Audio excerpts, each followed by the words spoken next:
Et bonjour France, écoutez, j'espère que ça va bien. On est dimanche, je suis en train de travailler sur l'immersion. Je suis debout depuis 4 heures du matin, j'ai beaucoup de coaching à préparer, mais surtout j'ai une immersion qui arrive dans une semaine. J'ai 3 Français qui viennent chez moi, 2 qui sont patrons d'agence immobilière, qui sont complètement à l'opposé de la France en fait, et un qui travaille dans les voitures. Donc ils viennent pour devenir meilleurs dans leur business, pour apprendre le marketing, pour apprendre la vente, pour pouvoir trouver les clients, pour pouvoir garder les clients. En fait, il y a un programme qui est complet. Donc ça va être vraiment. Moi, je suis encore plus excité qu'eux. Pourquoi? Parce que je sais ce qu'ils vont vivre. Voilà. Et je sais à quel point quand tu vas repartir, ils vont être hyper contents du résultat. Voilà. Je fais cette vidéo simplement parce que je suis bombardé, je regardais mon Instagram ce matin. En ce moment, je ne sais pas, il y a la mode. Je reçois plein de vidéos de coachs de préparation mentale. Alors, qu'est-ce que j'en pense des coachs de préparation mentale? Dans une vidéo, on voit Teddy Riner qui en parle. Donc, je vais vous dire ce que moi je pense. Je ne dis pas que c'est arrêté, je vous dis ce que je pense. Si vous êtes d'accord avec moi, très bien, si vous n'êtes pas d'accord avec moi, vous avez tout le droit de ne pas penser comme moi. Voilà. Donc, Teddy Riner, en fait, comme certains athlètes de haut niveau, ils ont travaillé, en fait, et ils travaillent avec des coachs mentaux. Mais ce qu'il faut savoir, c'est que leur succès, en fait, repose avant tout sur leur maîtrise de la technique, leur entraînement physique et des années de discipline et de travail très très dur et pas uniquement sur la préparation, comme on dit, préparation mentale. Donc, à mon avis, pourquoi la préparation mentale est surestimée? Aujourd'hui, la préparation mentale, en fait, c'est devenu une mode, surtout dans le monde du sport et dans le monde du business. Elle est vendue tout simplement comme un raccourci, comment vous dites ça, enfin, un raccourci vers la réussite. Mais quelque chose soit clair, sans maîtrise des fondamentaux, la force mentale ne sert à rien. Il suffit de regarder des vrais champions. Vous regardez par Mike Tyson, Khabib, des grands champions de Muay Thai. Ces combattants, en fait, n'ont jamais eu besoin de préparateurs mentaux pour devenir les meilleurs. Vous regardez en France des boxeurs comme Danny Bill, il y a eu comme Ramon Dekers. Même récemment, je vois mon ami Damien Alamos. J'étais en Thaïlande avec lui il y a 15 jours au sang. Ils n'ont pas besoin de préparateurs mentaux. Pourquoi? Parce qu'un entraînement intense, un entraînement constant, une discipline de fer qui va être imposée très souvent dès l'enfance, ben, en faisant aussi des combats répétés régulièrement, encore, eh bien, vous ne pouvez en fait, vous n'avez pas besoin de préparateurs mentaux. Ils ont tous en fait une vraie passion, ils ont tous une volonté de gagner. Ils ont tous un point commun, ils ont été forgés par la souffrance, la répétition et l'expérience. Tout simplement. Ils n'ont pas eu besoin de quelqu'un simplement pour leur apprendre à devenir mentalement fort. Pourquoi? Parce que leur mental, il s'est construit naturellement à travers, encore une fois, je le répète, un travail acharné et la réalité des combats. Alors, comment ça se fait que la préparation mentale, c'est devenu un business? C'est tout simple. Avant, cette profession n'existait pas. Mais avec le temps, en fait, il y a eu tout d'un coup des experts de préparation mentale qui ont réussi à s'incruster, en fait, comme vous savez, comme des petits serpents, en fait, dans des équipes de champions. Et ils leur ont fait croire tout simplement qu'ils avaient besoin d'un coach mental pour réussir. Et en fait, moi je n'apprécie pas ça tout simplement parce qu'ils leur font croire, en fait, ils font croire à ces athlètes, en fait, que leur mental avait besoin d'un entraînement spécifique.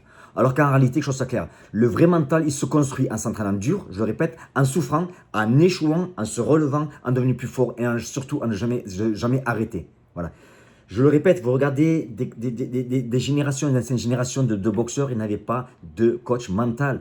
Ils n'attendaient pas en fait sur, comment dire, sur un expert qui va leur dire où leur point fort, est-ce qu'il faut qu'ils travaillent, fermer les yeux, visualisation, etc.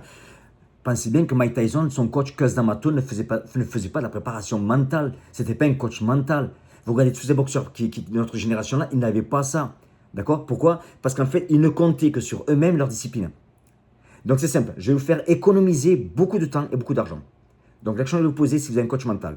Si tu fais quelque chose, que tu es prêt à souffrir, que tu es discipliné, tu n'as pas besoin de coach mental. Par contre, si tu n'es pas motivé naturellement, aucune préparation mentale ne va t'aider. Alors, motivation, quelque chose c'est bien clair, quand je parle de motivation.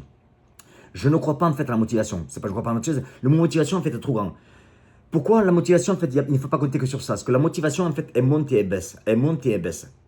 Alors, quand vous êtes en bas, vous n'êtes pas motivé, vous ne faites rien. Non, il faut être constant. C'est-à-dire que même quand vous n'êtes pas motivé, il faut faire ce que vous avez à faire. Donc, la motivation elle-même n'est pas assez, c'est pas suffisant. Il faut tout le temps avancer, être tout le temps avancer et ne jamais s'arrêter. Discipline, transpirer. Si vous faites des sports de combat, il faut boxer, il faut faire des combats. Vous ne pouvez pas devenir meilleur si vous ne boxez pas, c'est pas possible.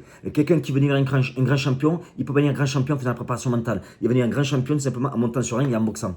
Donc, je vous le répète encore une fois, c'est mon avis. Teddy Riner ne gagne pas ses combats grâce au mental. Il gagne ses combats en fait grâce à sa technique, à son physique et à son travail acharné. Parce qu'il travaille, je vous dis qu'il charbonne depuis longtemps.